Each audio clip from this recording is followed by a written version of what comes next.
다 같이 기도하심으로 수요 기도를 시작합니다. 사랑과 은혜가 풍성하신 하나님 아버지, 우리를 주님의 거룩하신 임재 앞으로 모이게 하심을 진심으로 감사드립니다. 오늘도 우리의 마음과 뜻과 정성을 다하여 주 하나님께 경배하오니 주님 영광받아 주시옵소서. 홀로 높임받아 주시옵소서. 우리 주님 예수 그리스도의 이름으로 기도하옵나이다. 아멘. 찬송가 312장입니다. 너 하나님께 이끌리어. 312장 하나님께 찬양 드리시겠습니다.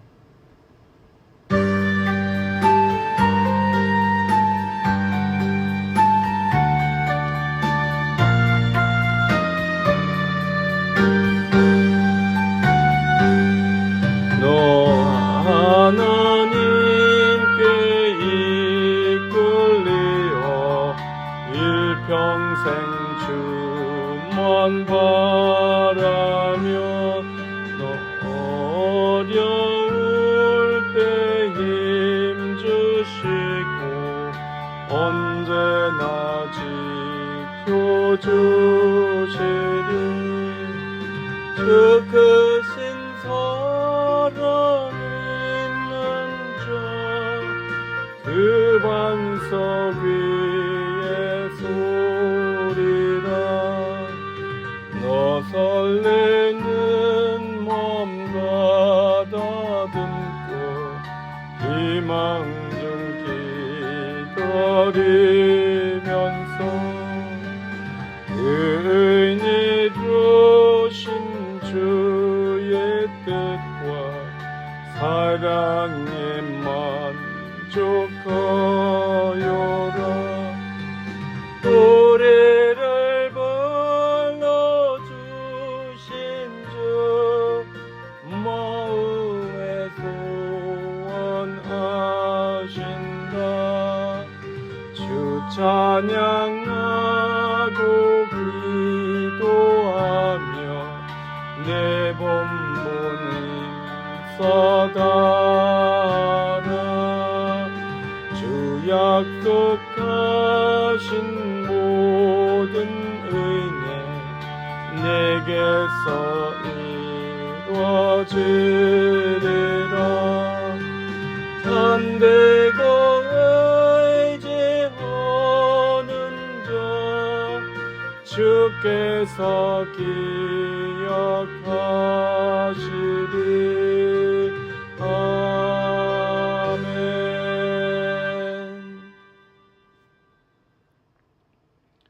할렐루야. 수요 기도에 참여하신 성은 가족 여러분 진심으로 환영하고 축복합니다. 네, 우리 추석 명절 가족들과 함께 즐겁게 잘 보내셨을 줄로 믿습니다.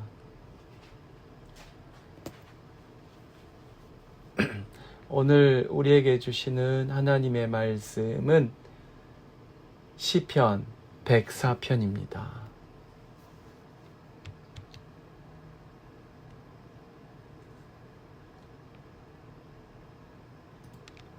네, 시편 104편 1절부터 35절까지 있는데요. 31절부터 35절까지만 읽겠습니다. 시편 104편 31절부터 35절 먼저 읽습니다. 여호와의 영광이 영원히 계속할지며 여호와는 자신께서 행하시는 일들로 말미암아 즐거워하시리로다. 그가 땅을 보신즉 땅이 진동하며 산들을 만지신즉 연기가 나는도다. 내가 평생토록 여호와께 노래하며 내가 살아있는 동안 내 하나님을 찬양하리로다. 나의 기도를 기쁘게 여기시기를 바라나니 나는 여호와로 말미암아 즐거워하리로다. 죄인들을 땅에서 소멸하시며 악인들을 다시 잊지 못하게 하시리로다. 내 영혼아 여호와를 송축하라. 할렐루야. 아멘. 기도하겠습니다. 거룩하시며 자비가 풍성하신 주 하나님 아버지, 우리를 사랑하신 주님께 찬양과 영광을 돌려드립니다. 오늘도 자비로우시고 은혜가 풍성하신 긍휼의 하나님께 간가오니 주여 우리의 죄와 허물과 악행을 용서하여 주시기를 원합니다. 주님의 말씀에 온전히 순종하지 못하였고 또 주님께서 하지 말라고 하신 일을 하는 어리석음을 범하였나이다. 주님 용서하여 주시옵소서. 사랑해야 할 사람을 사랑하지 못하고 미워야 할 것을 오히려 좋아하는 그런 부족한 삶을 살았습니다. 용서하지 못하고 긍휼을 베풀지 못하고 하나님 인색하며 또 욕심과 정욕과 탐욕에 빠졌습니다. 주님 우리의 허물을 용서하여 주시옵시고 우리가 주님이 주시는 그 사랑으로 사랑할 수 있도록 주님께서 베푸신 그 은혜로 거저 나눌 수 있도록 도와주시옵소서. 변화시켜 주시옵소서. 미워하지 말게 하시고 사랑하게 하옵소서. 용서하게 하옵소서. 오 하나님 아버지, 오늘도 하나님이 주시는 은혜와 평강 가운데 거하기를 원합니다.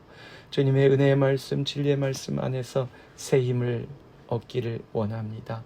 연약한 이들에게는 힘을 주시고 능력을 주시고 부족한 이들을 주님께서 채워주시고 풍성하게 하옵소서. 오 하나님 아버지, 두려워하는 이들이 담대히 깨쳐 일어나서 하나님이 주시는 용기와 기쁨으로 충만할 수 있도록 하나님 역사하여 주시옵소서. 우리 러시아의 이계한 선교사님 한국에 가셔서 건강검진을 받으셔야 한다고 합니다. 좋은 결과를 들을 수 있도록 주님 사랑하는 여종을 불쌍히 여겨주시고 깨끗하게 고쳐주시기만을 간절히 원하옵나이다. 전 세계에 흩어져 하나님의 나라를 위해서 수고하시는 죄종들을 기억하여 주시되 우리와 동역하는 케냐의 박종렬 선교사님, 박봉혜 선교사님, 러시아의 이성주 이계한 선교사님, 하이티의 박창환 선교사님, 김삼천 선교사님, 필리핀의 배재용 선교사님, 김선자 선교사님, 주님이 세워주신 종들을 기억하여 주시옵시고 하나님 아버지 강건케 하여 주시옵시고 하나님께서 맡겨주신 선교 사역의 사명을 잘 감당할 수 있도록 주님 성령으로 충만케 하옵소서. 동역자를 붙여주시옵소서. 필요를 채워주시옵소서. 능력을 허락하여 주시옵소서. 말씀과 기도로 주님과 늘 만나는 가운데 주님이 주시는 성령의 충만한 은혜와 은사와 능력으로 이 모든 것을 감당할 수 있도록 주님 허락하여 주시옵소서. 하나님 아버지, 우리 미국과 한국과 전 세계에 있는 모든 나라와 민족을 위하여 기도하오니 주님 정치적 욕심 때문에 경제적인 탐욕 때문에 주님의 공의를 떠나지 말게 하옵소서. 버리지 말게 하옵소서. 하나님의 말씀, 하나님의 진리를 되새기며 붙들며 주님께 헌신하며 순종하는 하나님의 종들이 주님 모든 나라와 민족과 백성들의 지도자가 되도록 주님 허락하여 주시옵소서. 오늘도 하나님이 주신 말씀 안에서 새 힘을 얻을 수 있도록 부족한 종을 주께서 지켜주시옵시고 말씀으로, 말씀의 영으로, 말씀의 능력으로 충만케 하여 주시옵소서. 감사드리며 우리 주님 예수 그리스도 이름으로 기도하였습니다. 아멘. 할렐루야. 네, 우리 한번 마음으로, 축복하는 마음으로 한번 선포합시다. 또 옆에 가족들 계시면, 우리 성도님 계시면 더욱더 좋고요. 함께 서로를 축복합니다. 예수님의 사랑으로 축복합니다. 감사합니다. 여러분의 축복 속에서 늘 감사하며 지낼 수 있게 해주신 하나님께 영광 돌립니다.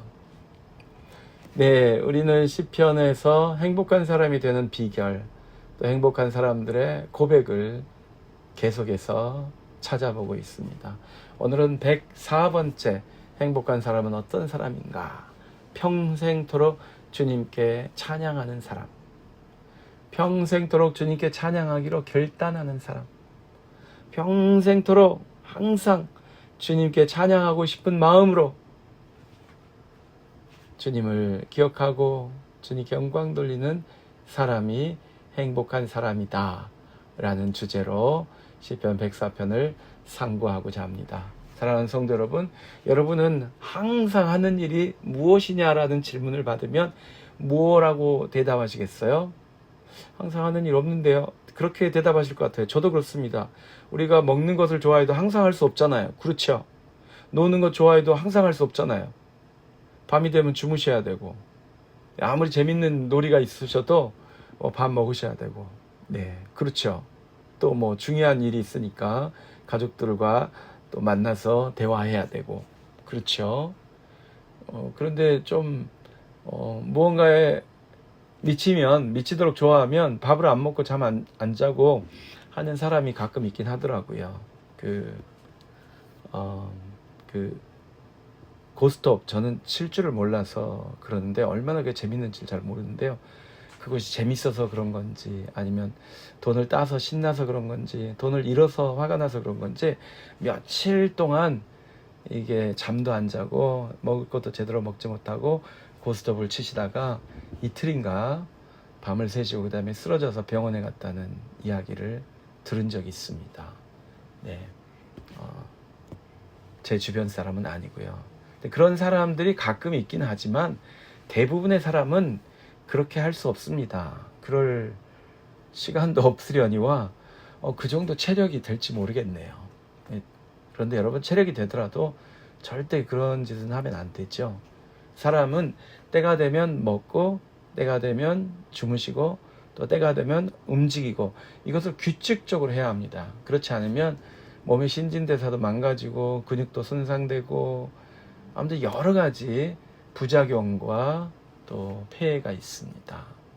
그래서 우리는 항상 무엇을 한다고 말할 때 항상 할 수 있는 일이 그렇게 여의치 않다는 것을 알 수 있어요. 무엇을 하더라도 리듬이 끊어지게 되어 있습니다. 휴지, 포즈, 멈추게 되어 있어요. 하루 종일 먹을 거 좋아한다고 8시간 내내, 9시간 내내 음식을 드실 수는 없잖아요. 그렇죠? 3번 먹는데 한 번에 3시간씩 해서 연달아서 9시간 내내 드실 수는 없잖아요. 그렇죠? 1시간 드시고 뭐 2-3시간, 최소한 4시간 지난 다음에 다음 끼니 드시고, 또 4시간 지난 다음에 다음 끼니 드시고, 어느 책을 보니까 4시간 공백으로 3끼를 먹으면 좋다는 그런 주장이 있더라고요. 꽤 신뢰할 만한 주장이라고 저는 생각합니다. 근데 그렇게 잘 안 돼요. 저도 성격이 뭐 하다 보면은 뭐 책을 읽는다거나 뭘 본다 그러면은 그거 보다가 식사 시간이 늦어지고 뭐 그러는 성격인데, 사실은 건강에는 좋지 않습니다. 사람은 규칙적으로 나눠서 그리고 반복해서 해야 합니다. 그래서 제일 중요한 게 수면이죠. 수면 시간, 정확한 시간에 무슨 일이 있더라도, 아무리 급하고 아무리 다급하고 아무리 걱정되는 일이 있고 근심되는 일이 있고 그럴지라도 주무실 때는 편안하게 주무셔야 됩니다. 그래서 이 사람이 항상 무언가를 한다는 것은 물리적으로는 불가능한 것입니다. 제가 그 말씀을 드리려고 서론이 길었어요. 무언가를 항상 한다는 것은 물리적인 일, 그러니까 뭐 운동을 한다든가 먹기를 한다든가 잠을 잔다든가 이런 이 몸으로 하는 일을 항상 한다는 것은 불가능한 거예요. 그런데 하나님께서 항상 또 계속해서 쉬지 말고라고 말씀하셨을 때 뜻은 무엇이냐면, 규칙적으로 반복해서 하라는 뜻으로 받아들이시면 됩니다. 그래서 항상 기뻐해라, 쉬지 말고 기도해라, 범사에 감사해라, 항상 기뻐하라 하죠. 항상 기도하라, 쉬지 말고 기도하라, 범사에 기도하라. 제가 그렇게 자꾸 바꿔서 하다 보니까 막 헷갈리려고 하는데요. 네, 뭘 하든지 상관없습니다. 이것을 사실은 문자 그대로 지금 1시 정각이다 그러면은 내일 오후 1시 정각까지, 지금 시간이 오후 몇 시인가요? 아무튼 지금 시작해서 24시간 동안 쉬지 않고 계속 논스톱으로 하는 것이 항상이라는 뜻이 아니고, 오늘 새벽 5시에 하나님께 찬양했으면 내일 새벽 5시에 하나님께 찬양하고 모레 새벽 5시에 하나님께 찬양하고 그러면 계속해서 쉬지 않고 항상 하는 것으로 하나님께서 인정해 주신다고 저는 해석하고 싶습니다.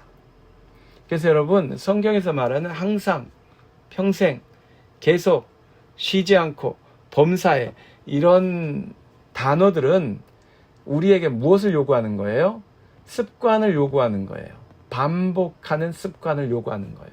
그래서 오늘 시편 104편에 내가 평생에 하나님을 찬양하겠다 했잖아요. 33절 내가 평생토록 여호와께 노래하며 하나님을 찬양하리로다. 살아있는 동안 내 하나님을 찬양하리로다. 이것도 그런 맥락에서 볼 수 있습니다. 평생토록 하나님을 찬양하니까 지금부터 내가 하나님 나라에 갈 때까지 쉬지 않고 숨쉬는 그 순간순간마다 하나님을 찬양한다. 그럴 수 있으면 너무 좋죠. 예, 그렇죠. 그런데 반복적으로 하는 것을 말하는 거예요. 그러니까 12시 정각, 매일 12시 정각, 그러니까 정각에는 내가 하나님을 찬양한다. 그러면 내일 정오에, 모레 정오에 그렇게 계속하는 게 이제 평생, 그리고 쉬지 않고 계속해서 항상 하나님을 찬양하는 것에 해당되는 것이죠. 물론 그것보다 더 빈번하게 밥 먹을 때마다 하루 3끼면 그때마다 7시, 12시, 오후 6시 이렇게 계속해서 그 시간마다 찬양을 한 곡 부르고 식사를 한다. 기도를 하고서 식사를 한다. 그것도 하나님께서 상상하는 것으로 받아주시지 않을까 생각합니다.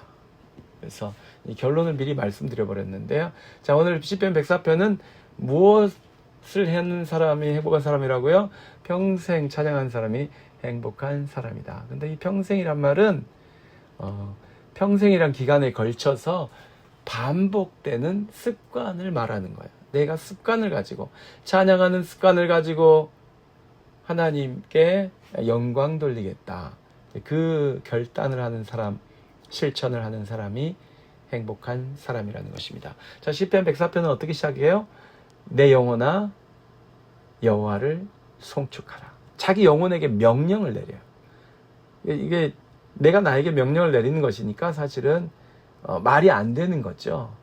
그런데 현대의 많은 심리학이 이런 경지를 우리에게 많이 선사하고 있어요. 나를 아껴줘라, 나를 보듬어줘라, 나를 인정해라. 그런데 그 나를 객관화해 보려고 하는 시도를 수천 년 전에 시편에서 했단 말이에요. 저는 시편이 참으로 놀라운 그 찬양의 교본이기도 하지만 심리 치료 교재라고 생각해요. 이게 사이코테라피 하시는 분들이 공부 많이 하시잖아요. 여러분 혹시 정신과 의사나 사이코테라피스트 만나보셨어요? 그 명함 보시면 학력이 대단합니다. 이분들이 박사학위 가진 분들도 많아요. 그것을 하기 위해서 그분들은 많이 연구하고 많이 공부하고 그리고서 하는 일이 뭐예요? 대부분 들어주는 거예요. 들어주고 받아줘요. 나 어제 잠을 못 자가지고 너무 힘들어요. 그러면 어제 잠을 못 주무셔서 많이 힘드시군요. 이렇게 하는데 이게 어려운 게 아니고 한 말을 그대로 받아서 들려주는 거예요. 그래서 결론이 뭡니까? 나를 객관화해 주는 거예요. 그 사람이. 내가 한 말을 나에게 다시 들려준다는 말은 나를 객관화할 수 있는 장치를 마련해 주는 건데 오늘 시편 104편의 시인이 그렇게 했어요. 내 영혼아 찬양하라. 나를 찬양의 사람으로 만들기 위해서 나를 설득하는 거예요. 내가 나를 설득하는 거예요. 사랑하는 성도 여러분, 왜 신앙생활에 신이 안 나고 부담이 가고 힘들어요? 내가 나를 설득 못해서 그럴 수도 있습니다. 처음 예수님을 믿었을 때는 주님에게 설득이 됐어요. 주님의 은혜에, 주님의 축복에, 주님의 치유하심에, 주님이 주신 위로와 그 모든 것에 감격했어요. 근데 시간이 지나면서 또 다른 문제들이 닥쳐오잖아요. 또 다른 문제를 해결해야 되고 그 과정에서 내가 스스로 노력하는 그런 부분이 있습니다. 그러면서 신앙은 주님께 맡기는 것, 주님의 도움을 받는 것, 이 부분이 약해질 때가 있어요. 그때 오늘 시인처럼 내 영혼아 여호와를 찬양하라. 내 영혼아 하나님을 찬양해라.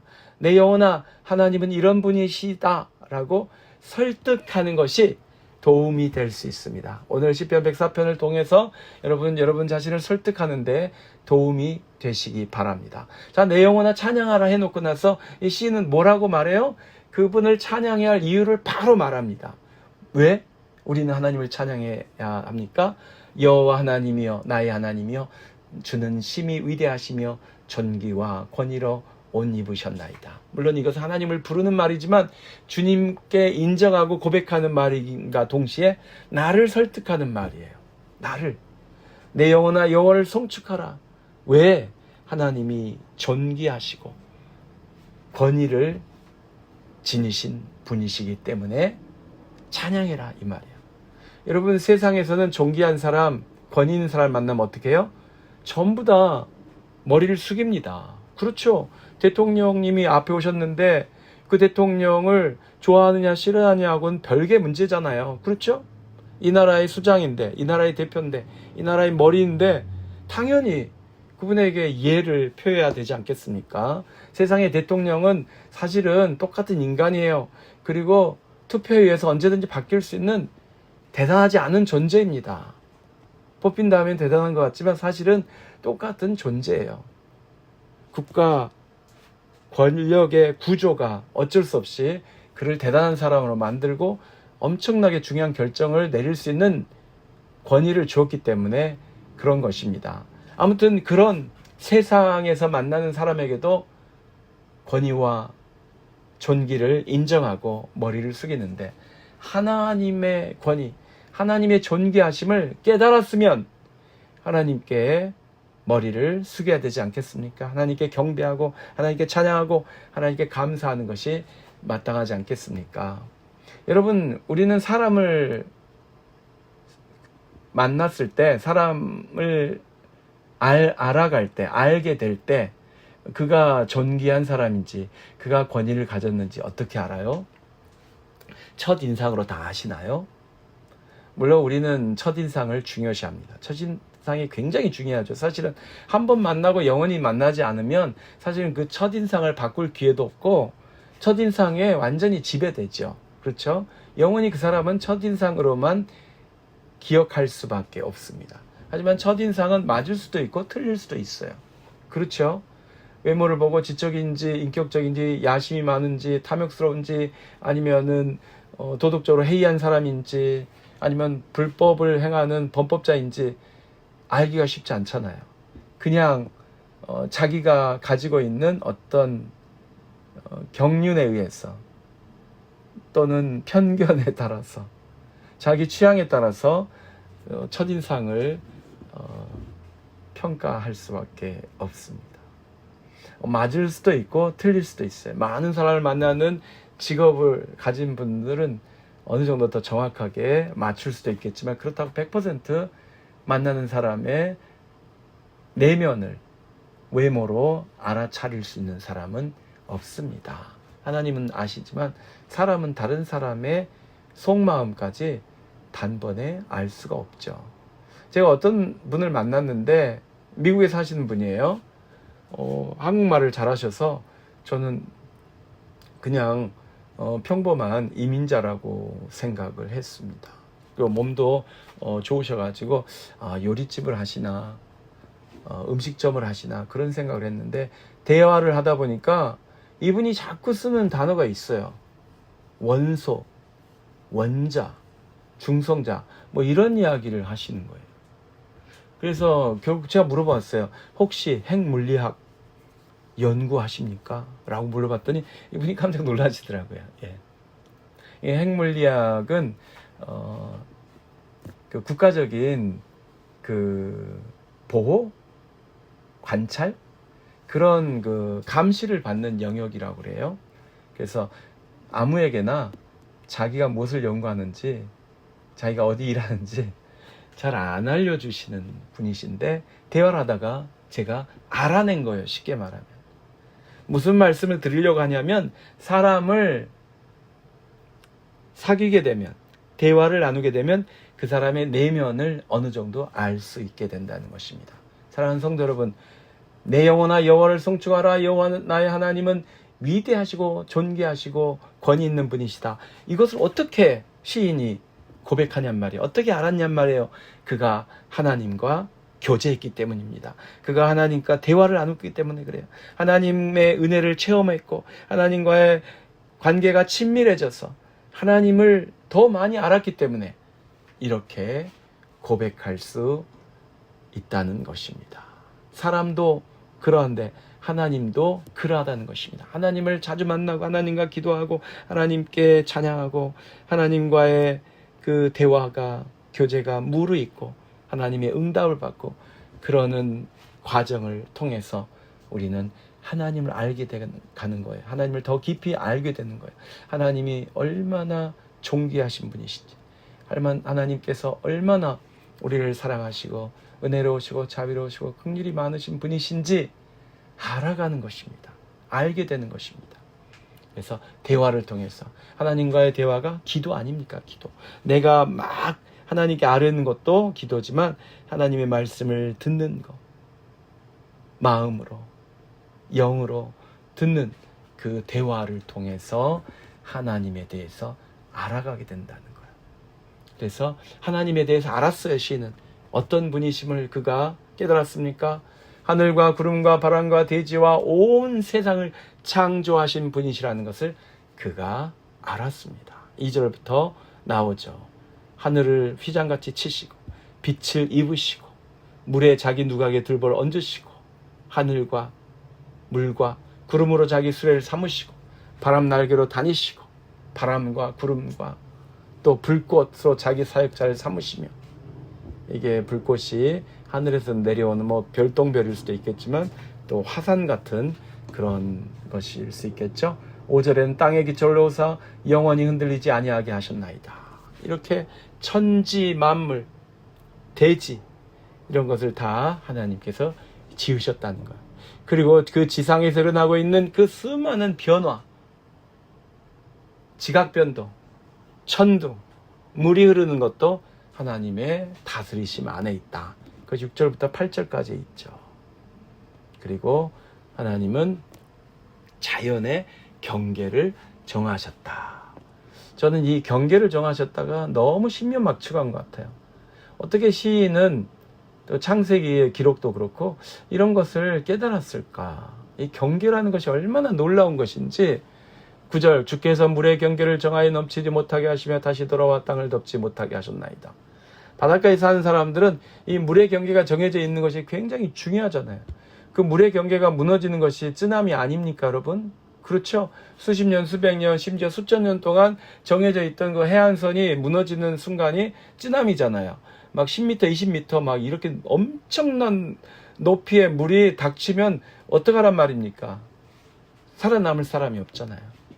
그런데 지금도 이 지구 위에는 엄청나게 긴 해안선들이 있잖아요. 그곳에 있는 사람들이 대부분 평화롭게 살고 있습니다. 물의 경계를 하나님께서 정해 놓으시고 넘치지 못하게 하셨기 때문에 그렇습니다. 물론 지금은 환경 때문에 빙하가 녹고 북극이 녹고 남극이 녹아가지고 해수면이 높아져서 이 물의 경계가 바뀌고 있다는 것이 문제죠. 예, 아무튼 하나님은 정해주신 거예요. 예, 그래서 물로 먹이시고 해갈하시고 살리십니다. 들짐승도 야수들도 와일드 비스트 야수들도 그리고 들나귀들도 공중의 새들도 다 이 하나님이 주시는 물을 먹고 삽니다. 나무들도 물을 풍족하게 주셔서 자라고, 가축을 위해서 풀이 필요한데 풀도 채소도 다 하나님께서 주시는 물로 자라는 것입니다. 그리고 하나님은 포도주도 주셨고 양식도 주셨습니다. 이렇게 해서 사람이 먹고 살 수 있게 하셨어요. 자, 여러분 지금까지 여기까지 읽으니까 어떤 내용이 연상이 되십니까? 창세기의 창조 과정이 연상이 되시죠? 그렇죠? 하나님께 다 창조하시고 마지막에 누구를 창조하셨어요? 인간을. 그래서 하나님이 창조하신 그 모든 것은 누구를 잘 살게 하시려는 배려라는 것을 알 수 있어요. 인간을 윤택하게, 행복하게, 풍족하게 살 수 있도록 창조의 과정을 미리 다 조직하셨다는 것을 우리가 느끼잖아요. 그래서 하나님은 풍족하게 자라게 하시는 분이십니다. 16절 여호와의 나무에는 물이 흡족하며 곧 그가 심으신 레바논 백향목들이로다. 하나님께서 주신 물로 이제 나무들이 잘 살면, 나무들은 17절 새들을 잘 지내게 만들어줘. 새들이 그 나무로 집을 삼고 먹고 자고 살아남는 거죠. 또 나무가 심겨진 나무들이 많은 그 산에 또 사냥들이 있고 너구리가 있고 들짐승이 있고 그렇죠. 자, 그리고 19절부터는 주님께서 계절을 정하셔서 시간을 바꾸시고 계절을 정해주셔서 이 짐승들이 또 인류가 잘 살 수 있도록 하신다. 그런 말씀을 해주십니다. 그런데 이 바뀌는 이 계절의 변화, 시간의 변화는 무엇으로 귀결이 돼요? 22절 해가 돋으면 물러가서 그들의 굴속에 눕고 사람은 나와서 일하며 저녁까지 수고하는도다. 네. 그래서 이 사자들이 해가 뜨면은 굴에 눕고 해가 뜨면 사람은 나와서 일하고, 이런 그 자연의 섭리, 또 우리 인간의 노동, 수고, 그 다음에는 이제 안식이 기다리고 있는 것이죠. 이 모든 것들을 주님께서 하실 수 있도록 주관하신다는 것, 시간을 주관하신다는 것.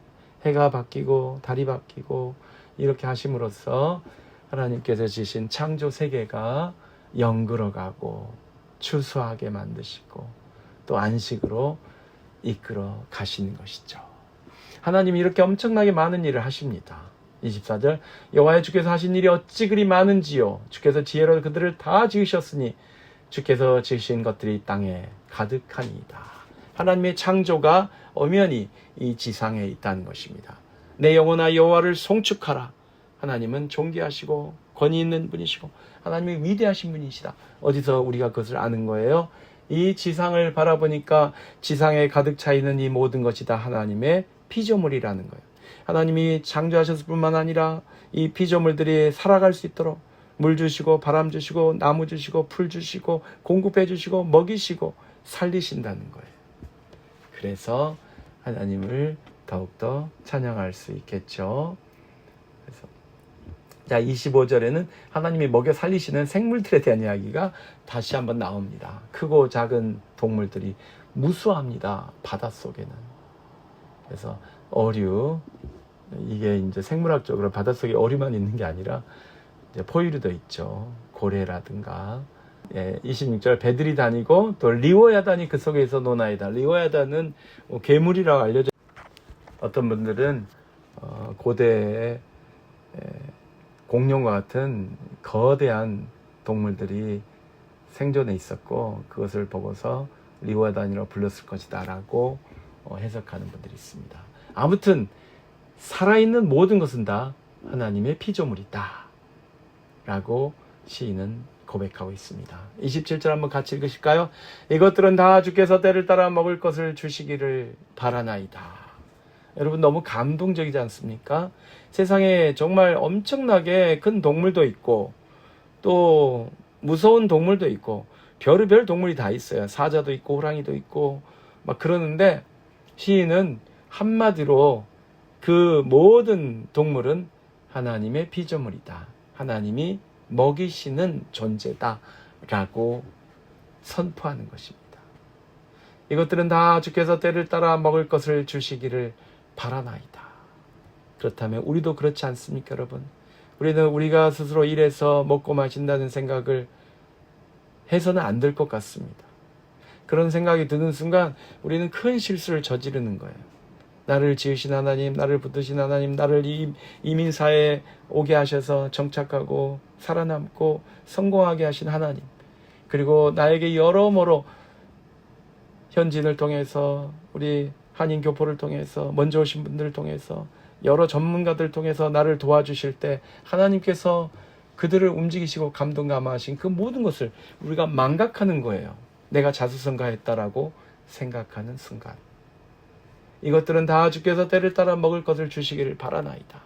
이 말씀은 주님께서 때를 따라 나에게 먹을 것을 주셨기 때문에 내가 지금 이 자리에 서 있습니다. 이 고백과 같다고 생각합니다.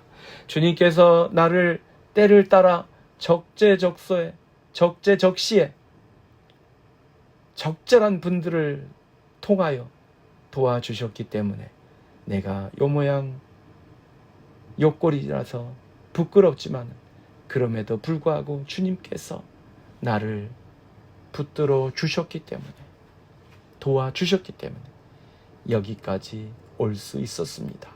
이 고백이란 말이에요.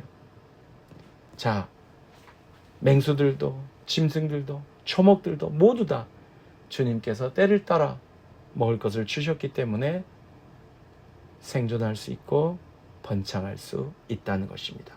주께서 주신즉 그들이 받으며 주께서 손을 펴신즉 그들이 좋은 것으로 만족하다가 주께서 낯을 숨기신즉 그들이 떨고 주께서 그들의 호흡을 거두신즉 그들은 죽어 먼지로 돌아가나이다. 여러분, 생로병사가 누구의 손에 있다고요? 하나님의 손에 있다는 것입니다. 인생 만사 생로병사라고 하는데 그 생로병사가 내 마음대로 되고 내 뜻대로 되고 내가 원하는 대로 되면 큰일입니다. 그건 아니 될 말씀이죠. 최근에 나이 드신 분들 또 불치병에 걸리신 분들 여러 가지 어려움을 겪는 분들이 그 안락사를 원하는 그런 것들 때문에 지금 여기저기 안락사가 합법화되는 그런 노력들을 하는 나라들이 있다고 그러는데 여러분, 하나님이 우리의 생명을 주관하신다고 고백한다면 그렇게 하면 안 되죠. 하나님께서 우리에게 정말로 적절한 죽음을 허락해 주시도록 기도해야 할 줄로 믿습니다. 주님, 나에게 평안한 마지막을 허락해 주시옵소서. 그렇게 기도를 해야지 내가 그 선택을 하면 어떡합니까? 이 튜브 속에 들어가서 질소가 들어있는데 버튼만 누르면 질소가 나와서 잠자듯이 그렇게 산소가 없으니까 당연히 생명이 끊어지게 되죠. 근데 그런 안락사 기구가 만들어졌다고 하는데요. 이것은 주님께서 주신 생명을 주님의 것이라고 고백하지 않고 내 것이라고 주장하는 것이 아닐까요? 네. 아무튼 동물들은 그것을 알아요. 동물들은 주님께서 주시면 받고 주님께서 허락하시면 기뻐하고 주님께서 불러가시면 두렵지만 그 생명이 끊어지고 먼지로 돌아간다는 것입니다. 사람이 동물과 다를까요? 사람도 하나님이 지으신 피조물이죠.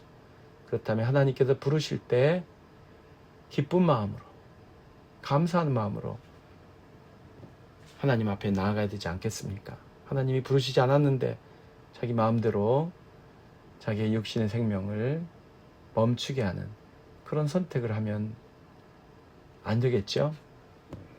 네, 하나님은 또 주님의 영을 보내어 지면을 새롭게 하시는 분이세요. 그들을 창조하사 지면을 새롭게 하시는 분. 여러분, 가을이 되고 겨울이 되면 온 세상이 다 죽은 것 같이 그렇게 적막해지죠.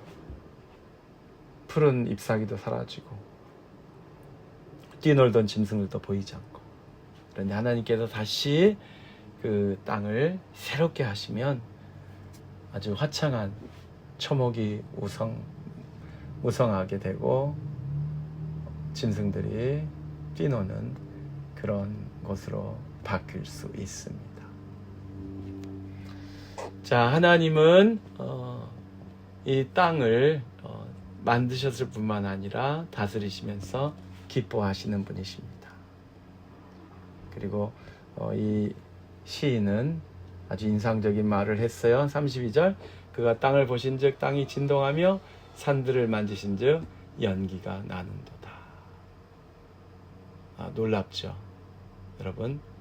이렇게 시인은 이 땅을 바라보면서, 자연을 바라보면서, 비조세계를 바라보면서 하나님에 대해 알아가는 거예요. 근데 이런 것을 보면서 어떻게 하나님을 더 깊이 알게 돼요? 믿음의 눈으로 바라보기 때문에 그렇습니다. 여러분, 믿음의 눈으로 바라보면 하나님이 창조하셨고, 하나님이 지으셨고, 하나님께 책임지시고, 하나님께서 먹이시고, 하나님께서 회복시켜 주시고, 하나님께서 인도하시며 축복하신다는 것을 깨닫게 되는 것입니다. 그래서 감사하게 되는 거예요. 기뻐하게 되는 거예요. 찬양이 계속되는 것입니다. 내 영혼아 여호와를 송축하라 라고 나에게 명령하고, 그 다음에 시인은 나를 설득했어요. 하나님이 어떠한 분이신가, 하나님이 어떻게 이 세상을 움직이시는가, 하나님이 이 세상에 있는 생명들을 어떻게 돌보시는가를 스스로 깨닫고, 그리고 찬양할 이유를 더 많이 발견한 것이죠. 사랑하는 성도 여러분, 우리도 그렇습니다. 하나님을 찬양하고 하나님께 감사하고 하나님께 영광 돌릴 이유가 너무나도 많은 거예요. 어떤 분에게는 찾아다니는 분들, 일부러 찾으셔야 많아지는 거예요. 하나님께 감사할 이유, 하나님께 찬양할 이유는 찾으셔야 많아지는 것입니다. 여러분, 하나님께 감사하기로 하면 내가 걸을 수 있는 것으로도 감사해요. 얼마나 놀랍습니까? 내가 걸을 수 있다는 게. 널싱홈에 가신 분들 보시면 이제 못 걷게 되시잖아요.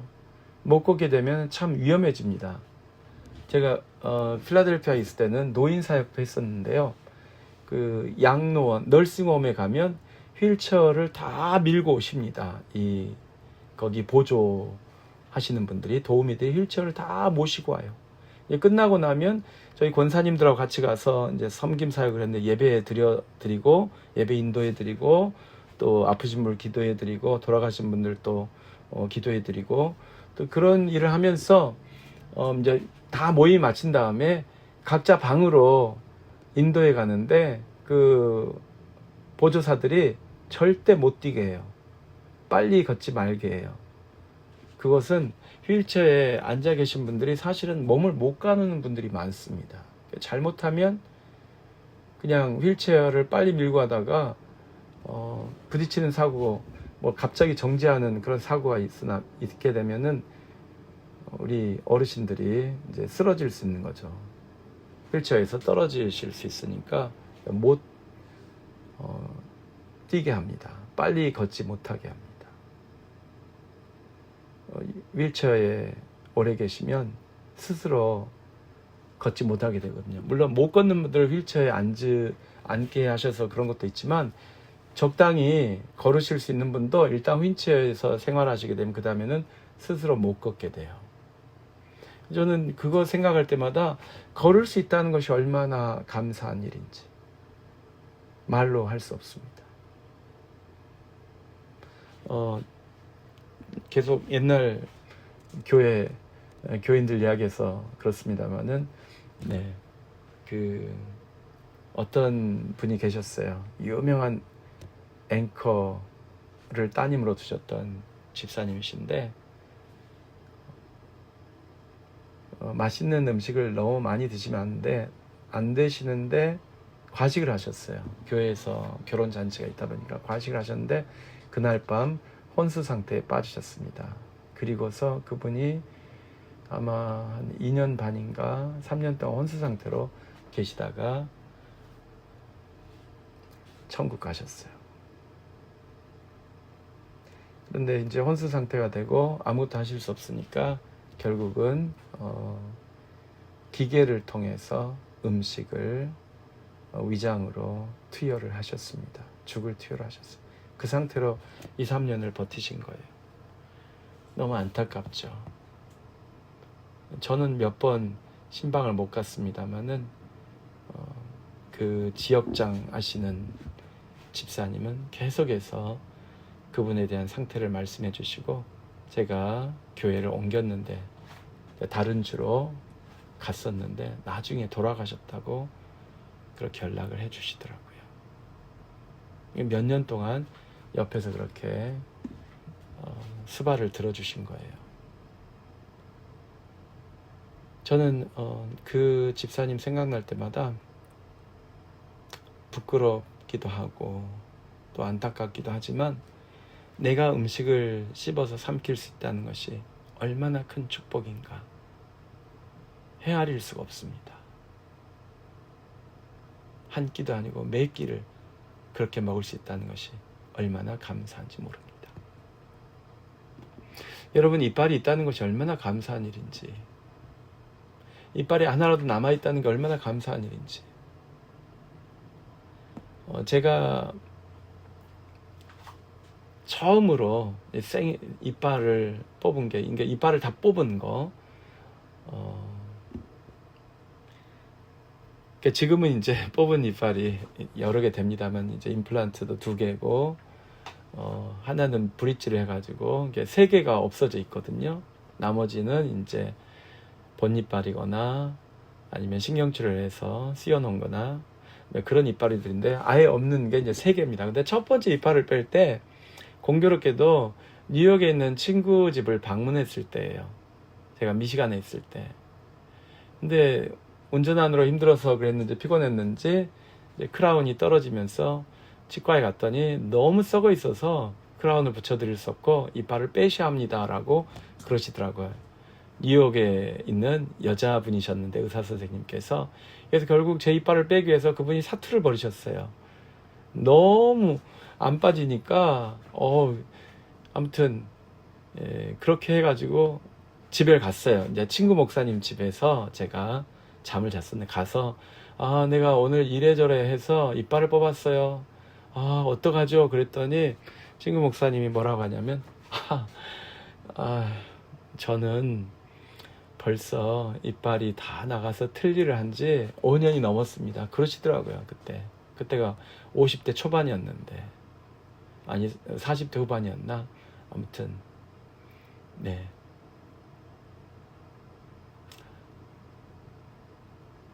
이빨이 거의 남아있지 않는 거예요. 젊은 날에 이빨에서 막 열이 나는데, 과로를 하셨나 보죠. 이 목사님이 큰교회 부목사를 하셨거든요, 서울에서. 과로를 하셨는데 그거를 관리를 안 하고 그러다 보니까 그 잇몸 전체가 다 염증이 나가지고 이빨이 다 빠져버린 거야. 대부분이 다 빠지게 된 거예요. 그것을 풍치라고 하나요? 그런 분도 있더라고요. 얼마나 억울하겠어요. 얼마나 젊은 날에 40대 때니까 원통하시겠습니까, 목사님이. 그런데 담담하게 그 이야기를 하시더라고요. 그러면서 가정살림도 힘든데 목사님이 틀니를 하기 위해서 론을 받았더라고요. 그래서 제가 부끄러웠어요. 그때 이빨 하나 빠졌다고 나 이제 어떡하지 그랬었는데, 그런 분들이 계시더라고요. 사랑하는 성도 여러분, 음식을 씹을 수 있는 이빨이 하나라도 있으십니까? 감사할 수 있습니다.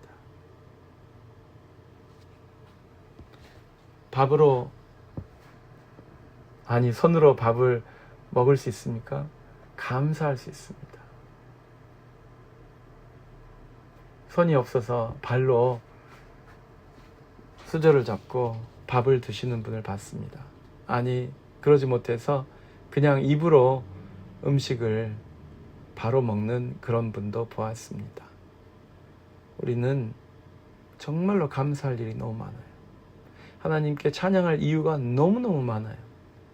우리가 찾지 않아서, 외면해서 그렇지, 하나님께서 나에게 손과 발과 이빨과 잇몸과 모든 것을 주셨다는 것을 인정하기만 하면 감사가 본물처럼 쏟아져 나올 줄로 믿습니다. 하나님을 찬양할 이유가 100만 가지 깨달아질 줄로 믿습니다. 그래서 오늘 시인은 찬양하기로 결단을 해요. 여러분, 찬양할 이유를 발견하셔서 결단하신 건 너무 좋습니다. 찬양할 이유가 너무너무 많아서 저절로 감사가 쏟아져 나오고 찬양이 흥얼흥얼 쏟아져 나오고 너무 좋죠. 하지만 그리 아니하실지라도 나는 하나님을 찬양하기로 결단할 수 있어요. 33절 한번 같이 읽으실까요? 내가 평생토록 여호와께 노래하며 내가 살아있는 동안 내 하나님을 찬양하리로다. 나의 기도를 기쁘게 여기시기를 바라나니 나는 여호와로 말미암아 즐거워하리로다. 아멘.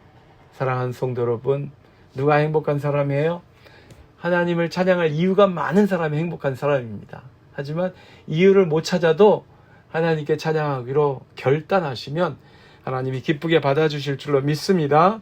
이왕 하시는 거 평생 하시기 바랍니다. 새벽에 시간을 정해서 계속 반복적으로 하시기 바랍니다. 아침에 뭐 하시면 오후 시간을 정하셔도 돼요. 오후 3시 산책하는 시간이 있으시면 그때 남이 듣든 말든 찬양하시는 거예요. 스마트폰에 또 음악을 깔아놓고 그것에 도움을 받으셔도 좋습니다. 그래서 하나님께서 우리에게 주신 이 호흡으로, 입술로 하나님을 찬양하는 것이 마땅한 줄로 믿습니다. 하나님을 찬양하는 것이 우리가 행복하게 사는 비결이라는 것도 믿습니다. 하나님께 찬양하기로 하면 하나님께서 복 주시고 임재하셔서 하나님께서 주시고자 하시는 더 큰 축복도 넘치게 해주실 줄 믿습니다. 그래서 이 35절은 참 희한하게 끝났는데요. 같이 한번 읽으실까요? 죄인들을 땅에서 소멸하시며 악인들을 다시 잊지 못하게 하시리로다. 내 영혼아 여호와를 송축하라. 할렐루야.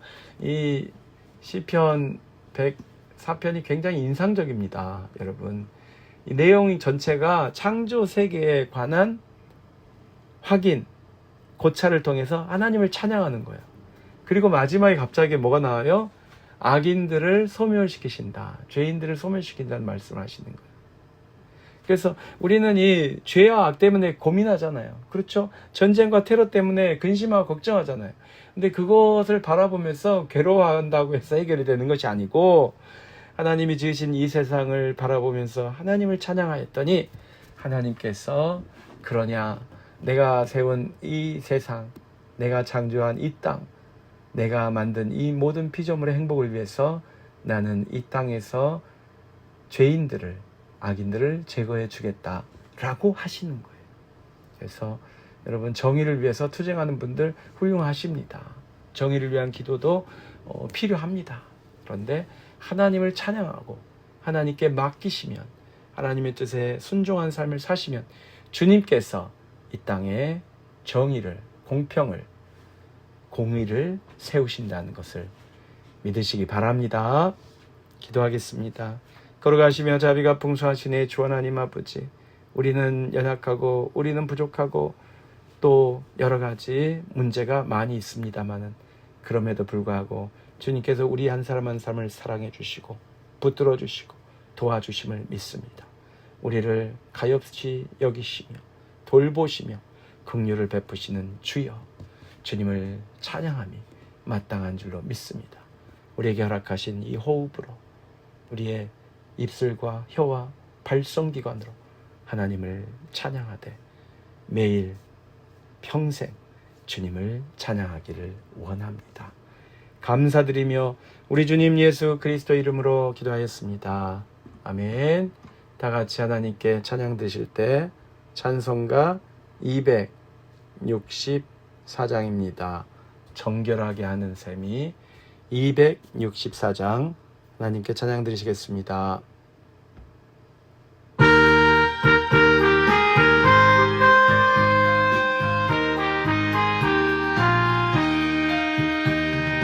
정결하게 하는 셈이 나의 앞에 있도다. 성령께서 건거하신 죄 씻으라 하시네. 찬양하리 찬양하리, 죽임당한 어린 양 주께 영광 돌리오라. 우리 죄를 씻어주셨네. 나의 가는 길이 좁고 내 뜻대로 안 돼도 모든 욕심 다 버리고 주만 따라가겠네. 찬양하리 찬양하리 죽임당한 어린 양. 주께 영광 돌리오라. 우리 죄를 씻어주셨네.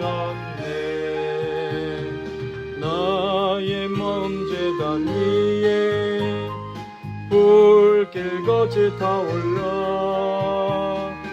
영원토록 찬양하며 주께 영광 돌리세. 찬양하리 찬양하리 죽임당한 어린 양. 주께 영광 돌리오라. 우리 죄를 씻어주셨네. 한량없는 주의 은혜 나를 영접하셨네. 내가 지은 모든 죄와 범을 용서하셨네. 찬양하리 찬양하리 죽임당한 어린 양. 주께 영광 돌리오라.